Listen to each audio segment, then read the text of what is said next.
Antes do vídeo começar, eu queria avisar que eu queria ajuda pra divulgar esses últimos vídeos, porque tá tendo muito problema com o YouTube, não tô entendendo o que tá acontecendo, os vídeos estão flopando, não sei se é timing ruim, o que tá acontecendo com os vídeos, mas, por favor, rapaziada, ajuda a divulgar esse vídeo aqui, porque vídeo mais longo deu um pouco de trabalho pra fazer, então colabora aí, na moral. Tô fazendo esse vídeo aqui em tempo recorde pra conseguir postar ele antes do hype morrer, então, por favor, colabora aí, por favor, ajuda, por favor. E a segunda coisa que eu queria avisar é que a gente tá chegando em novembro. A gente já está em novembro, na verdade. E novembro é um mês muito complicado por causa de teste e prova. Tem testes e provas finais nesse mês. Então eu vou ficar muito sufocado. Por causa disso, provavelmente a frequência vai cair para no máximo um vídeo por semana com conteúdos bem mais simples. Então é provável que a gente tenha tier lists e outras coisas um pouco mais rápidas e fáceis de se fazer esse mês, porque eu realmente não vou ter muito tempo para fazer as coisas. Enfim, é isso. Fiquem com o vídeo. Depois de 10 anos, 4 temporadas, 3 temporadas finais, finalmente nós temos o final de Attack on Titan animado. Bom, como todos aqui já sabem, o final é uma bosta, mas o anime até que foi legalzinho. Mas eu vou citar aqui. Bom, esse vídeo vai ter spoiler do final, obviamente. Já se inscreve no canal para você não perder nenhum vídeo que a gente vai lançar aqui. Já vou lançar vários vídeos de Shingeki e vários vídeos de outros animes aqui no canal. Então já se inscreve aí, deixa seu like. Bora para o vídeo em si. Bom, começando pela animação, é inegável que eles fizeram um trabalho absurdo nisso.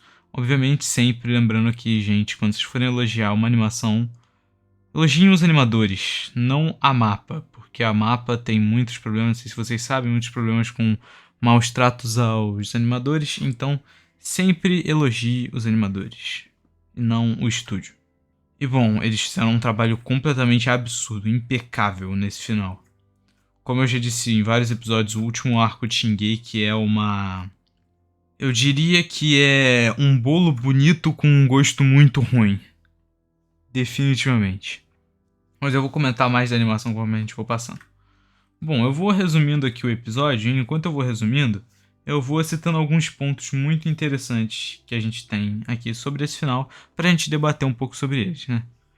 Bom, o episódio começa aqueles, quando onde o outro tinha parado, né? Aqueles caindo lá nas costas do Eren para parar o estrondo. E aí, a Ymir, dentro do corpo do Eren, começa a invocar lá os titãs do Tensei lá, os titãs originais passados. Começa a reencarnar eles lá e eles voltam como marionete, né, da Ymir, para tentar impedir a aliança de chegar no Eren. Isso é um fanservice, obviamente, porque os titãs... a gente sempre foi muito curioso para ver como eram os outros titãs que existiam antes, então isso é um fanservice pra gente conseguir ver os visuais deles. E aqui eu vou dar um elogio, porque eu gosto muito de como isso é feito, porque cada titã anterior tinha um visual muito único e é muito interessante ver eles em ação, né?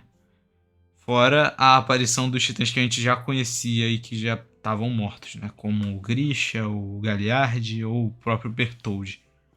Bom, uma coisa que eu também quero elogiar nessa primeira parte desse episódio é sobre sensação de medo, porque é uma coisa que esse começo dessa luta contra os titãs primordiais passa muito bem. Por quê? Porque um titã primordial sempre foi visto como tipo, pô, um titã primordial. Pô, um titã primordial. Então, quando eles falavam dos titãs primordiais, sempre teve muito peso.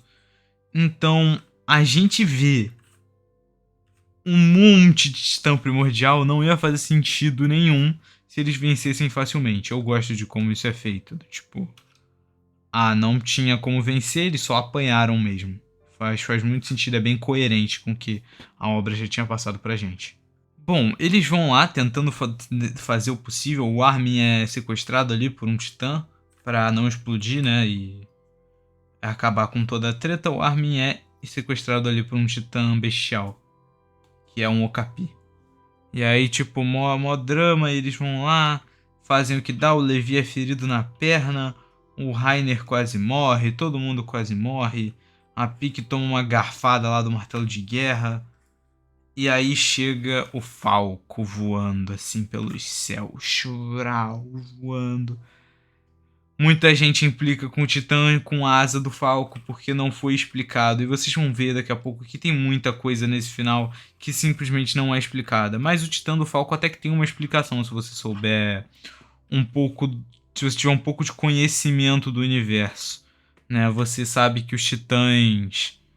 Os titãs primordiais, quando eles bebem o fluido de um outro titã, eles acabam por conseguir pegar certas características desses titãs, como por exemplo, quando eles bebem o fluido do martelo de guerra, eles ganham aquela habilidade de fazer aquelas estruturas que o martelo de guerra fazia, e esse tipo de coisa, né? O que acontece é que o Falco, ele é um titã mandíbula, né? Mas ele conseguiu pegar certos poderes do bestial, certas características de um bestial, porque ele bebeu o fluido do Zeke. Então ele acabou adquirindo essa capacidade de ter certas características do titã bestial.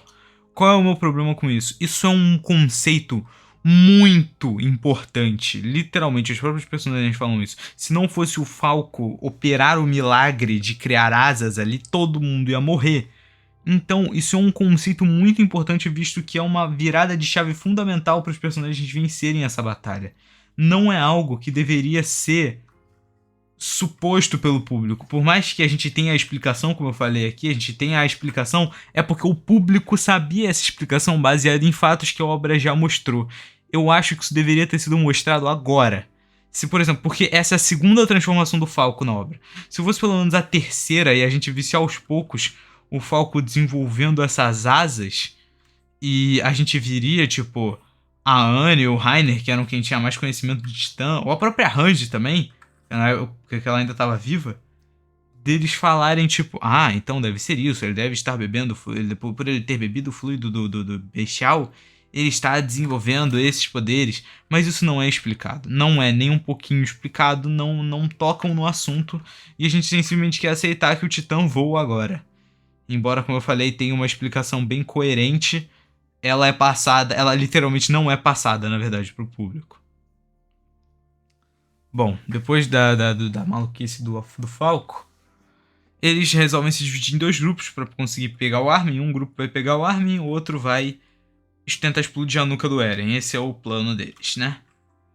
Nisso, a gente tem a Pique mitando, né? Com ela conseguindo usar o Titã Mandíbula, o Titã Quadrúpede muito bem. Porque isso era uma coisa que eu sempre critiquei muito sobre o Titã Quadrúpede, porque ele era relativamente muito sem graça perto dos outros. Mas eu entendo que é porque o poder dele é a resistência, é ter essa resistência aprimorada, mas eu acho que o quadrúpede não é muito atrativo em design. Por isso que ele não é o titã favorito de ninguém, tá ligado? Embora que eu entenda que não ia ter muito como criar um design bom para esse conceito de resistência, já que a gente já tem o blindado que tem esse conceito de ser a defesa mais forte, né? Então faz sentido o quadrúpede ser do jeito que é. Eu acho que eu só não tava conseguindo captar muito bem a Pique tendo toda essa função de segurar os titãs ali, porque no mangá não dá pra ter muita essa percepção. É sério, quem lê o mangá entende do que eu tô falando. Essa luta dos titãs primordiais no mangá é uma loucura. Os painéis são todos sobrepostos, tipo, não dá pra entender nada. O absurdo de coisa que tá acontecendo na página. Mas fora que, né, com tanto titã na imagem é muito confuso. Fora uma coisa que eu não gosto muito, que é o uso do branco. Tipo, é muito branco, as coisas são muito brancas, fica muito difícil de distinguir o que tá acontecendo. Mas, enfim, é isso que temos, né? Na animação ficou muito melhor. Novamente, uma salva de palmas para os animadores. Bom, nisso lá, corta a cena pro Armin chapando lá nos caminhos, né? Onde ele encontra o Zeke. E o Zeke começa a filosofar um pouco sobre o sentido da vida, sobre a origem dos titãs, sobre o parasita e sobre essas coisas, né? Aí que a gente descobre de fato o que é o bichinho lá que dá origem aos titãs. Já fiz um vídeo inteiro falando mal da origem dos titãs, eu não vou me estender nisso aqui, Mas a origem dos Titãs também é uma certa cagada. Mas eu não, como eu falei, já fiz um vídeo inteiro, não vou me estender. Mas eu gosto muito dessa cena do Zeke conversando com o Armin, porque a gente consegue ver bem a personalidade do Zeke quebrada depois de todas as bostas que aconteceram, então eu acho essa cena muito interessante. Bom, no fim, do nada os titãs que estavam... Bom, no fim, o Armin e o Zeke conseguem conversar lá, e o Armin resolve pedir ajuda do Zeke para conseguir parar o estrondo, e o Zeke chama ali, né, consegue acessar nos caminhos as consciências dos titãs que eles conheciam, né? Aparece o Galliard, o Bertoldi, o Grisha, o carinha que brincava de beisebol lá com o Zeke, essa rapaziada do bem. Entre aspas. E aí o Armin e o Zeke vão lá e falam: ajuda aí, rapaziada, por favor. Aí nisso eles voltam a ter consciência no mundo físico e os titãs reencarnados desses personagens conseguem ajudar o povo a lidar com os outros titãs. O que é um outro fanservice que eu gosto bastante. Não vou mentir, porque é interessante ver eles ajudando, mesmo pós-vida, né? É legal, é legal. Dá pro espectador uma sensação de que, tipo, esses personagens, eles ainda estão olhando, tá ligado? Eles ainda estão lá, eles ainda são importantes. Depois disso, a Mikasa consegue salvar o Armin e o Jean explode a nuca do Eren. Aí a desgraça da minhoca gigante lá do parasita sai de dentro da nuca do Eren ali, né? Da nuca cortada, e fica tentando conectar com a cabeça. Eu vou falar dessa minhoca depois, especificamente daqui a alguns minutinhos, porque eu quero falar dela na outra cena que ela é relevante. Nisso, o Armin vai lá, o Kabum explode, vira o Titã Colossal, vai lá, corpo do Eren vai de base. E eu pulei uma cena acidentalmente, vamos rebobinar aqui. Antes disso, o Zeke aparece lá pro Levi pra falar: ô Levi, vem aqui me cacetar. Aí o Levi vai lá, caceta ele lá, corta a cabeça dele, e por causa disso o estrondo é cessado, né? Já que o Zeke era a chave pro estrondo agir. Sem o Zeke não tem estrondo. O que eu gostaria de mencionar é que eu acho essa cena muito broxa, porque, tipo, era uma coisa que a gente estava esperando há muito tempo. A revanche final do Zeke contra o Levi era algo que era muito importante para o espectador.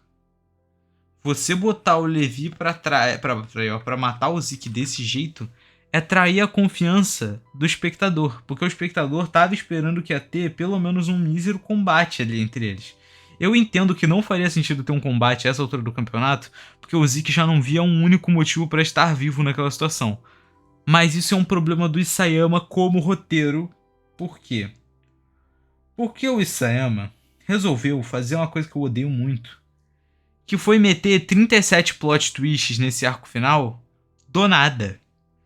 E isso incomoda, porque isso foi o que fez o Zeke ficar sem motivo para viver. Se a gente der que voltar um pouco antes, a gente vai lembrar que o Zeke só ficou desse jeito todo desacreditado da vida porque o Eren traiu ele assim que eles se conectaram com o fundador. Então, se eles tivessem colocado esse plot twist maluco pra não acontecer, se, tipo, vamos expor aqui, mudasse isso na história. Na verdade, o plano do Zeke desde o começo era o estrondo. Aí, o Eren junta lá, porque não faz sentido. Tipo, o Zeke já queria acabar com o mundo, né? Porque ele queria impedir que os Eldianos tivessem filhos. Então, se eles simplesmente coisassem o Zeke pra ele ter a mesmo objetivo do Eren, ele poderia ter um motivo pra lutar contra o Levi no final, mas não, eles botaram esse plot twist e acabou que o Zeke perdeu o motivo pra viver e o Levi só matou ele em um ataque. O que foi muito decepcionante, embora faça sentido. Enfim, voltando ao que eu tava falando, o Armin explode lá, vai pedaço de Eren pra tudo qualquer lado, e depois eles se reúnem lá com os outros Eldianos e Marleyanos que estavam lá no forte. E nisso, a desgraça da minhoca lá começa a se levantar. E o Levi fala, ó, vamos capotar aquilo ali, porque se esse bicho se juntar com os restos do Eren, ferrou. E eu quero falar sobre a minhoca agora. Porque como eu já falei no vídeo da Origem dos Titãs, essa minhoca não faz sentido ela existir, cara.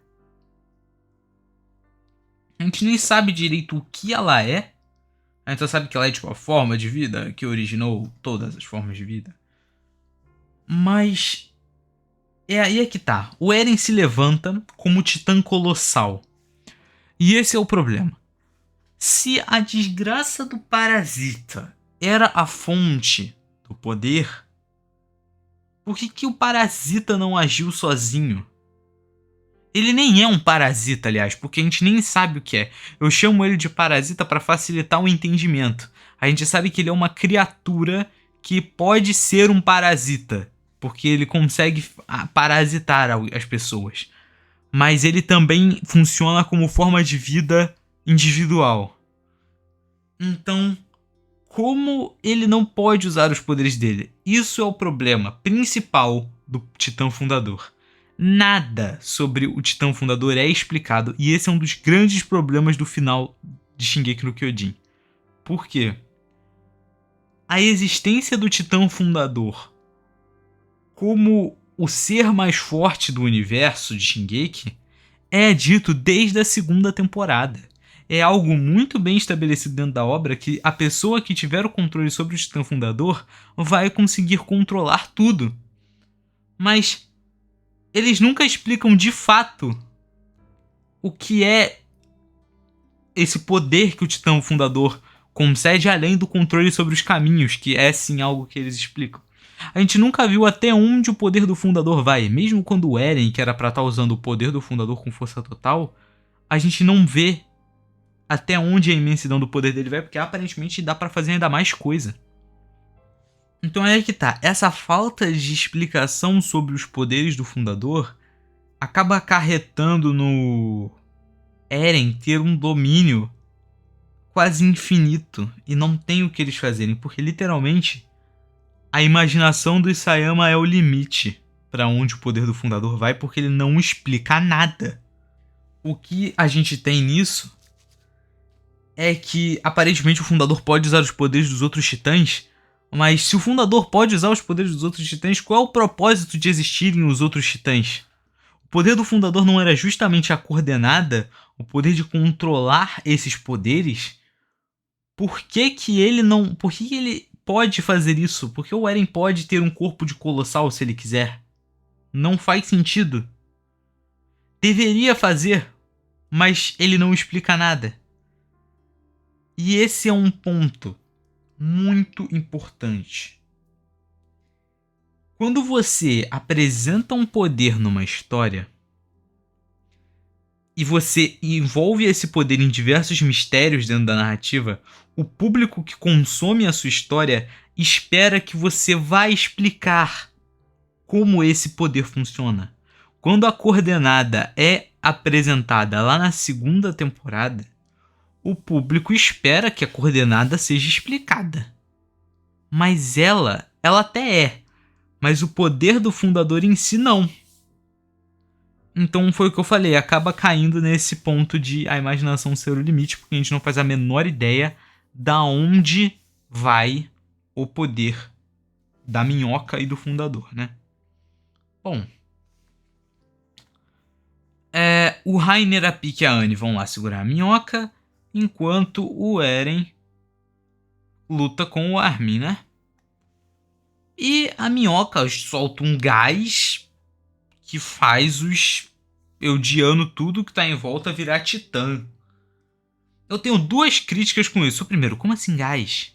Tipo, eu entendia quando era Marley transformando o fluido em gás pra conseguir jogar. Mas a minhoca expele gás, tipo, ela é um... Eu não entendo. Eu não entendo de verdade como que ela faz isso, porque os poderes dessa bosta não são explicados. Mas enfim, ela consegue jogar fluido de titã gasoso, e aí os Eldianos viram titãs, e aí é que tá o meu outro problema, isso não tem função narrativa absolutamente nenhuma, porque esses titãs, esses Eldianos, esses personagens que a gente conhecia, né, que era a Gabi, o Connie e o Jean, virarem titãs, não serve para nada. Porque eles não fazem nada. Eles não fazem nada. E eles voltam a ser humanos no final. Então não faz diferença essa cena existir ou não. É uma cena vazia, não tem propósito, é encheção de linguiça. Se eles tivessem usado esse tempo da minhoca transformada em transformando os caras em titã e botado meia página pra explicar como o Eren tem o corpo de colossal, teria sido muito mais válido. Tipo, e se eu sei que eles queriam usar essa desculpa só pra tirar o Jean, o Connie e a Gabi da luta, mas era só falar que eles se feriram. Era só falar que eles se feriram na explosão do Armin, por exemplo, ou na explosão da bomba. Pô, o Jean tomou a explosão da dinamite lá da nuca do Eren na boca, filho. Ele saiu ileso, ileso. Dava pra tirar eles de combate de tantas formas, não precisava transformar os caras em titã, mano. Não faz nem sentido isso. Bom, aí eles vão lá e o plano agora é matar o Eren. Ah, Mikasa tem um delírio lá com ela vivendo a vida feliz lá com o Eren. E aí eles vão colocar o plano final em prática. O Levi pula do Falco e é uma cena muito bem animada. Meu Deus do céu, essa sequência do Levi e da Mikasa avançando no meio dos destroços em pleno ar, enquanto o Eren e o Armin estão caindo na porrada. É muito boa essa cena. Mas no fim o Levi dispara as lanças do trovão, abre a boca do Eren, a Mikasa entra lá dentro e já capota o maluco decapitado. E aí a Mikasa consegue matar o Eren. Agora, meu amigo que tá assistindo esse vídeo, meu amigo, você mesmo, eu tô falando com você, espectador, meu querido inscrito que tá assistindo isso aqui. Se segura, irmão, bebe uma água que daqui é só pra baixo. Daqui pra frente é só cair, porque agora a gente vai falar da adaptação do capítulo 139. Daqui você sabe que quem leu o mangá sabe. Daqui pra lá é só pra baixo, filho, é só a perdição, enfim. Eu avisei. Aí já, a Mikasa já beija a cabeça decepada do Eren já. Tipo, o quê? Por quê, meu Deus do céu? A menina beijou o Eren decapitado. Ai, gente, se eles queriam forçar esse casal, podiam forçar com o Eren vivo, pelo menos, né? Ai, que cena esquisita. E ainda no mangá, a desgraçada da Ymir fica lá atrás, sorrisinho, stalkeando, igual uma estranha, vendo a Mikasa beijar o cadáver. E ainda bem que no anime eles encheram, eles entupiram de iluminação pra gente não conseguir ver o sorriso da Ymir, porque até os animadores viram que essa cena é esquisita pra cacete. Enfim. Aí a gente tem a Nata, o maior conteúdo de memes que existe, que é a conversa do Eren e do Armin nos caminhos antes do Eren ir de Daisy. Aonde nós temos cenas icônicas, como por exemplo, só a Ymir sabe. Basicamente, o contexto dessa cena é que Eren falou: vou te contar a história da fundadora Ymir, Armin. Aí a gente descobre que a Ymir era apaixonada pelo Rei Fritz, era por isso que ela obedecia tanto ele. E continua seguindo as coisas que ele falou, mesmo 2000 anos depois da morte deles. Aí o Eren fala que a única pessoa que conseguiu libertar a Ymir desse sentimento foi a Mikasa. E aí o Armin pergunta, por que a Mikasa? E o Eren responde, só a Ymir sabe. Esse só a Ymir sabe, leia-se, não tivemos tempo de desenvolver a Ymir em tela, então a gente teve que inventar essa desculpa aqui, já que a Ymir é muda mesmo, ninguém vai questionar isso.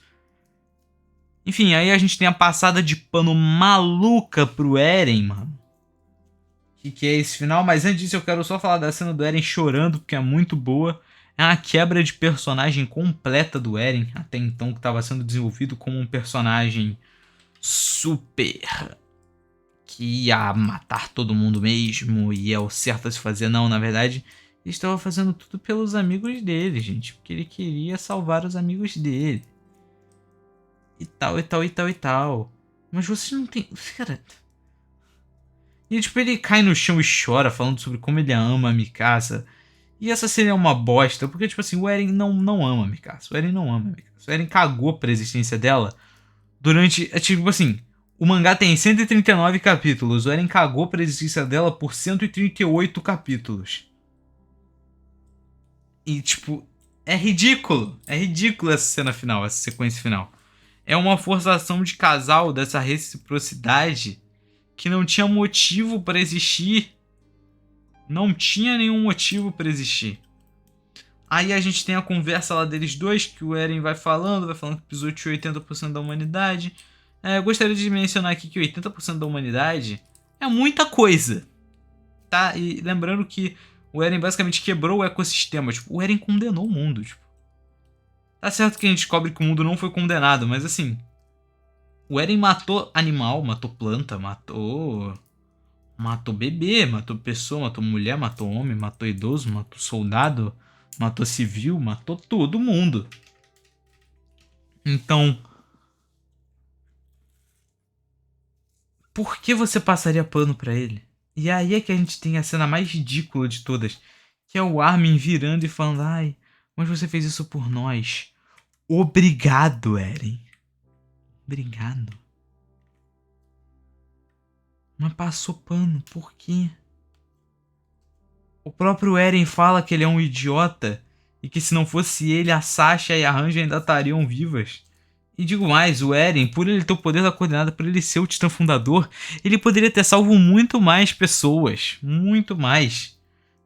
Tipo, o anime não teria acontecido se ele não quisesse, tá ligado? E ele fala, não, estava definido. Como assim? Agora destino é um conceito nesse universo, né? Porque o que Shingeki sempre quis introduzir pra gente era que você faz o seu próprio destino. Ah, lute. Se você vencer, você vive. Se você perder, você morre. Mas você não tem como vencer sem lutar. Essa é a lição que o Eren passa. Você tem que lutar. Faça o seu próprio destino. E aí a lição que o final da obra passa é que o destino já estava definido. Não tinha o que eu fazer. É meio difícil, né? De defender assim. Enfim, aí os outros personagens passam um pano ferrado pro Eren também. A Mikasa vem andando com aquela cabeça decapitada e fala que vai enterrar debaixo da árvore que o Eren dormia. E aí, tipo, ela vai até parar desandando. Como? Enfim, não sabemos. Aí a gente tem ali mostrando como ficou o mundo, que a parar de virar uma ditadura, mas uma monarquia ao mesmo tempo. Não entendi nada dessa parte, inclusive, mas se eles falaram, eu acredito. Aí eles vão falando ali. E no final mostra a rapaziadinha ali no barco. Tem a cena do Reiner. Infelizmente eles não cortaram a cena do Reiner cheirando a carta da História. Essa cena é esquisita. Eu não sei porque essa cena existe. Mas, enfim, é isso. E aí lá eles batem um papinho e... acaba, finalmente. E tem Eren Pombo no final. Porque a Mikasa... E é aí que entra outro ponto. Por quê? Porque... lembra que a Ymir era a única que conseguiu libertar a Ymir do sentimento de se sentir presa ao amor era a Mikasa. Então por que a Mikasa se prende ao amor no final? Porque mostra que a Mikasa casou, teve filhos. Esse tipo de coisa. Mas que ela nunca deixou de amar o Eren. Que ela ia lá na desgraça do túmulo dele toda hora. Toda hora ela ia lá na bosta do túmulo para condecorar lá. Inclusive, acabei de lembrar aqui um detalhe muito importante. Que a Mikasa também... o Eren conversou com a Mikasa e ele apagou as memórias dela. Mas não dá pra apagar a memória de Ackerman. Isso valeria pro Levi também. Porque... eles não são... quer dizer, não é que eles não sejam eldianos, mas tem todo um contexto lá que eu esqueci agora. É muito longo pra explicar, mas eu não vou explicar agora não. Enfim. No fim, acaba e a gente descobre que voltou o ciclo de guerra. E eu não preciso explicar necessariamente porque foi ruim. Eu já expliquei tudo aqui. Mas se você não entendeu, eu vou explicar. Esse final é ruim por dois motivos, principalmente. O primeiro motivo é a falta de explicação para a maioria dos elementos narrativos da obra. O Isayama tenta focar muito nesses detalhes de fanservice e de tentar finalizar o plot, que ele acaba esquecendo de explicar os conceitos do universo que ele mesmo criou. Então a gente acaba não tendo explicação pro Titã do Falco, a gente não tem explicação do Titã Fundador, a gente não tem explicação do porquê que o Eren conseguiu adulterar as memórias da Mikasa e do Levi, porque não dá pra adulterar a memória de Ackerman, e várias outras coisas que eles simplesmente não explicam nada. E o segundo principal motivo do porquê o pessoal odeia esse final é a subversão do personagem do Eren, que até o capítulo 138 era retratado como um genocida maluco que queria erradicar toda a humanidade, porque ele acreditava que não existiria preconceito com os Eldianos se os Eldianos fossem a única raça sobrevivente. Mas no último episódio, do nada, isso é mudado 100%, dá um 180 no Eren e ele vira o carinha que a gente já conhecia da terceira temporada que queria só proteger os amigos dele. Eu acho que seria totalmente justificável uma mudança de personalidade pro Eren, dele ter virado um genocida maluco mesmo, porque vocês têm que entender que o que o Eren viu no final da terceira temporada é uma coisa perturbadora. O Eren viu todas as memórias de tudo que ia acontecer, tipo, o Eren conseguiu ver tudo aquilo. Então eu acho que uma pessoa que passa por uma experiência como essa não continua sendo a mesma pessoa.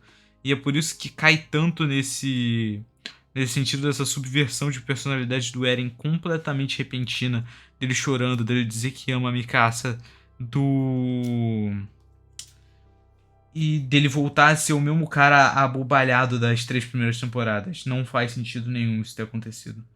Mas foi o que aconteceu. Enfim, o vídeo foi isso. Deixa o like, se inscreve. Até o próximo vídeo e falou.